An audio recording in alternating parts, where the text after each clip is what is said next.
Combattants de l'indépendance, aujourd'hui victorieux, je vous salue au nom du gouvernement. You haven't got a revolution that doesn't involve bloodshed, and you're afraid to bleed. Le peuple du Ghana, bafoué dans ses réalisations les plus belles, dans ses aspirations les plus légitimes.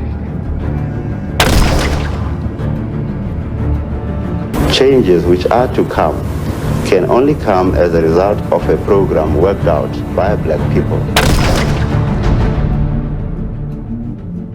C'est la raison pour laquelle nous sommes obligés de lutter contre l'impérialisme et ses manifestations.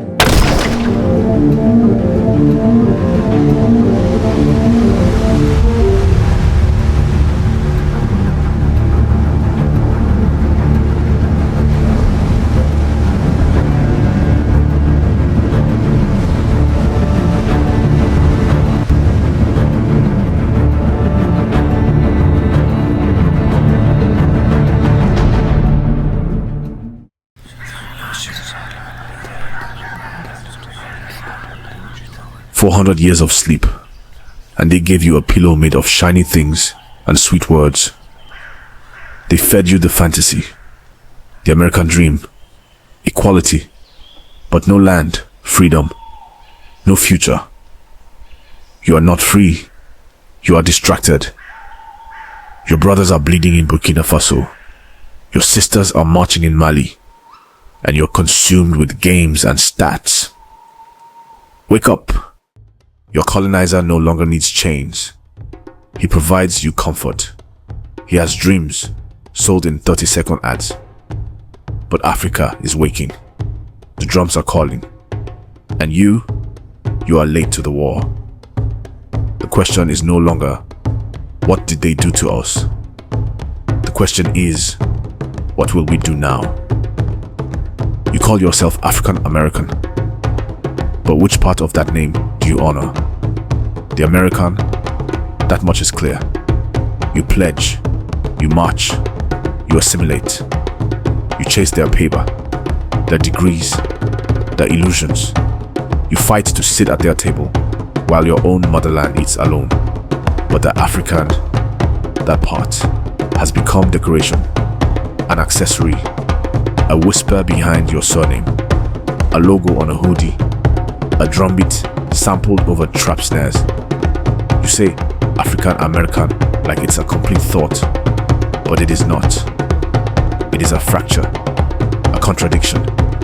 You wear the name of your mother and your captor, and you wonder why your soul stays torn. So I ask you now, if you are African, where is your loyalty? Where is your land? Where is your rage for what was stolen? Where is your urgency to return? Not just in body, but in allegiance. You cannot serve two masters.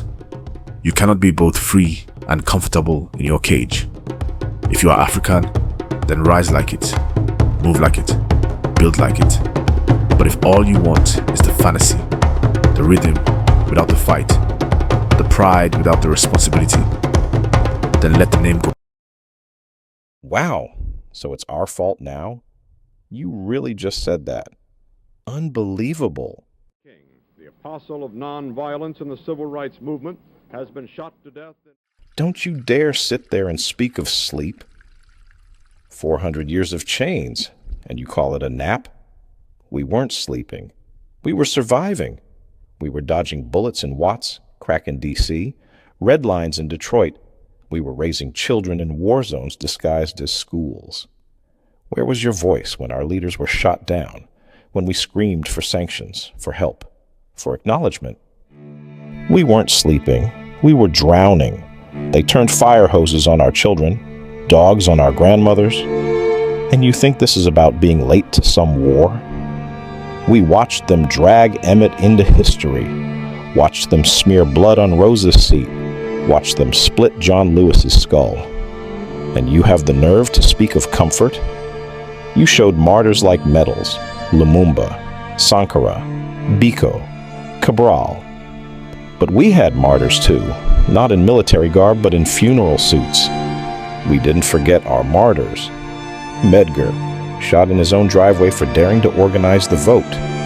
Malcolm, gunned down mid-sentence while trying to unify the broken. Martin, murdered on a balcony while calling for poor folks to rise. Fred, 21 years old, drugged in his sleep, executed by the state. James Chaney, beaten and buried for marching while black. George Jackson, assassinated in a prison yard built to cage brilliance. Bunchy and Huggins, cut down on a college campus for daring to speak. Lamar Smith, shot in broad daylight and no one arrested. Herbert Lee, killed by a politician and no justice followed. They even killed the ones who came to help us. Viola Liuso, James Reeb, all of them, trying to make us whole.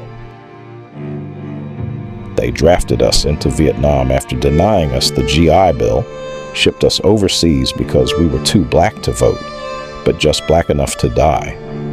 And when our fists rose in Mexico City, you applauded in silence, but never called. Then came the needles, not to cure us, but to kill the fight. Heroin was the first wave, then crack, cheap, fast, everywhere. We didn't grow it, we didn't ship it, but we paid for it in funerals and felonies. Then the cages.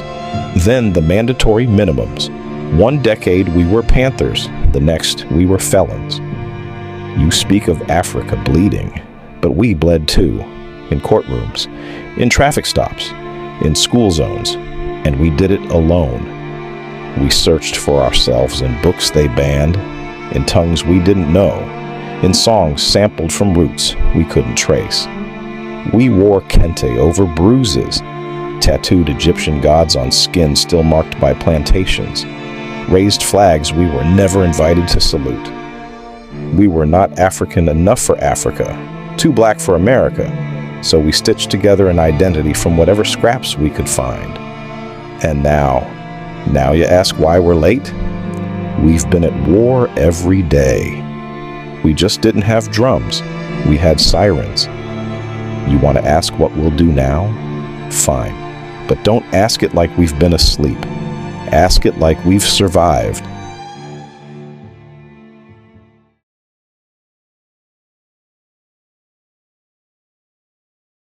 Welcome, everyone.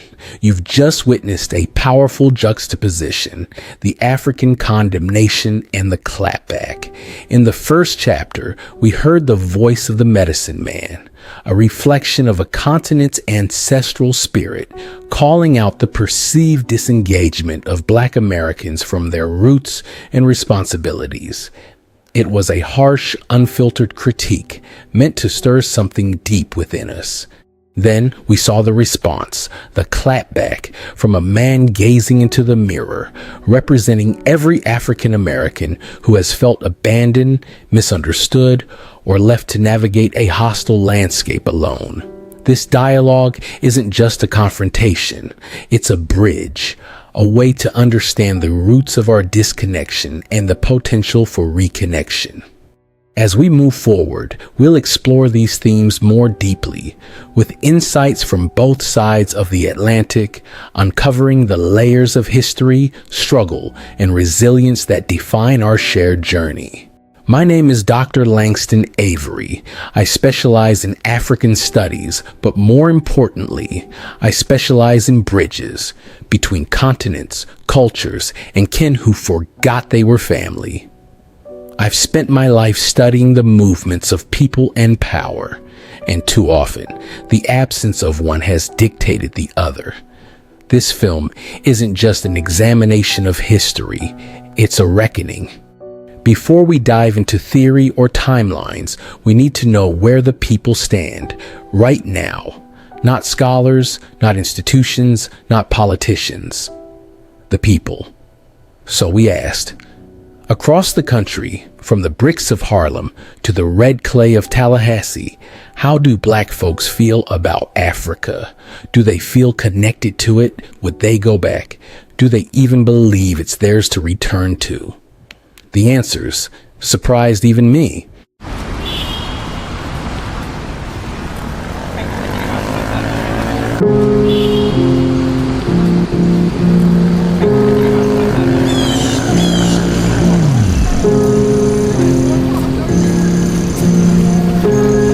Are you aware of what is going on in Africa right now, specifically in Burkina Faso?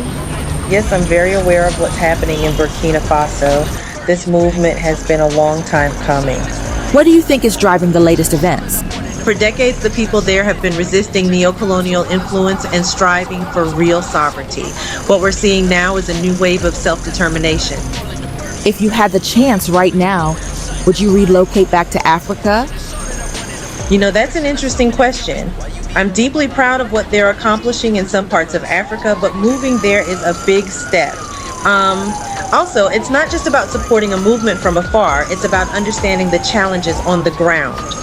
If the conditions continue to improve and it becomes a place where I can contribute and thrive, I definitely consider it. If you had the chance right now, would you relocate back to Africa? I don't know. I mean, I don't even know anybody over there. Like, what am I gonna do? I'ma just show up?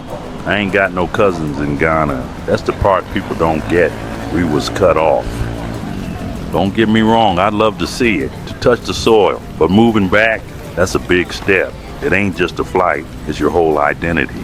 If Africa hadn't been colonized by white nations, who do you think you'd be? And what do you think it would have become? I'll take this one. Yeah, I got this. Been piecing it together for years. It's all been leading right here. Go ahead and drop that beat. Give me your ear. Let me tell you how we got here. From stolen maps to blood-stained frontier. It started with Urugu's wicked design. Half-formed soul, empty heart, and lying mind. At the Berlin table, they carved the land, trading borders over whiskey and brand. No African voice, no tribal say, just rulers mapping lives away. Then they marched to mines, picks in hand, gold for Europe, blood in the sand.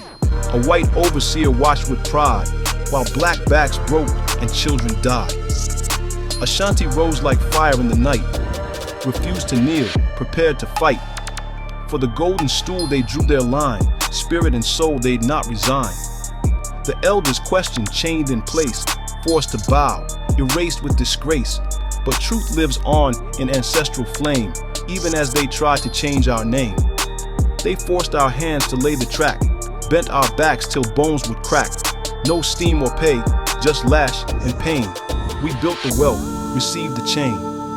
Maji Maji cried from Tanzanian soil. Blood in the rivers, smoke in the toil. 1,000 died with hope unshaken, spirit can't be simply taken. Then came bombs that split the sky, from minds deranged and spirits dry. They cracked the atom in their pride, while empathy and peace both died. But deep beneath the pyramid stones, we held the secrets in ancient tones. A pulse, a light, a sacred hum, where all true power would have come. Imagine cities clean and bright, not one smokestack, not one blight. Energy drawn from cosmic streams, not oil spills and broken dreams. Rails would run from Cape to Nile, with laughter echoing mile by mile. No checkpoint guards, no foreign fee. One land, one tongue, one destiny. Those rusty gates now swing aside. The past dissolves like ebbing tide. No passport needed, the sign reads clear. The future's ours, and it starts right here. And at the end, one flag shall rise, beneath uncolonized, sovereign skies. The United States of Africa shall stand. No foreign chains, no master's hand.